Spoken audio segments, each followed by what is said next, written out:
This is a short presentation about George Stephenson and his son Robert, who became the foremost engineers of the 19th century and brought railways to the world. George was born in 1781 in a cottage at Whiteham. At 8 years old, he started work in the coal mines. He was entirely self-taught, and when Robert was born in 1803, he was determined that he would have a good education. In 1825, George received international acclaim when the Stockton and Darlington Railway opened. In 1829, Rocket, built by Robert Stephenson and Company, was the winner of the Rainhill Trials, a competition to find the best steam locomotive for the Liverpool and Manchester Railway. George's reputation was further enhanced by his success in building the railway across the formidable bog, Chat Moss. And in 1830, the first intercity railway in the world was successfully completed between Liverpool and Manchester. Within 3 days of completing the Liverpool and Manchester, George Stephenson and Son were commissioned to survey and design the London and Birmingham Railway. Robert Stephenson was later appointed engineer for its detailed design and construction. The greatest challenge was to build Kilsby Tunnel.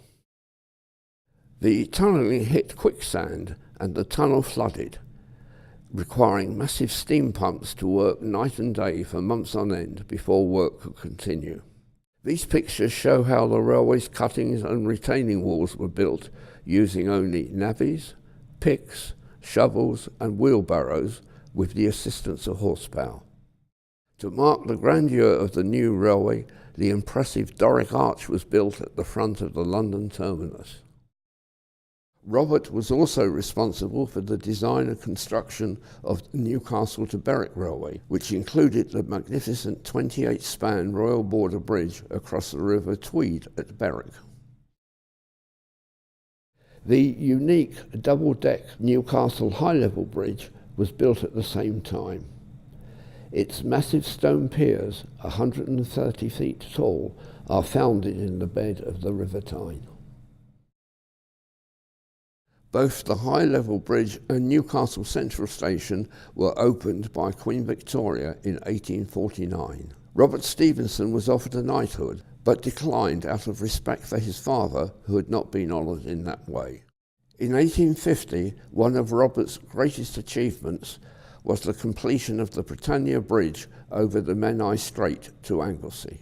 The bridge had to be at least 100 feet above high water and have nothing to obstruct navigation through the strait for the Admiralty's fully rigged sailing ships. This imposed great constraints on the bridge design and construction. This last image of the foremost engineers of that period, gathered to view the erection of the final span, indicates the esteem in which Robert was regarded. He was buried in Westminster Abbey in 1859, an acknowledgement by the public of his contribution to society.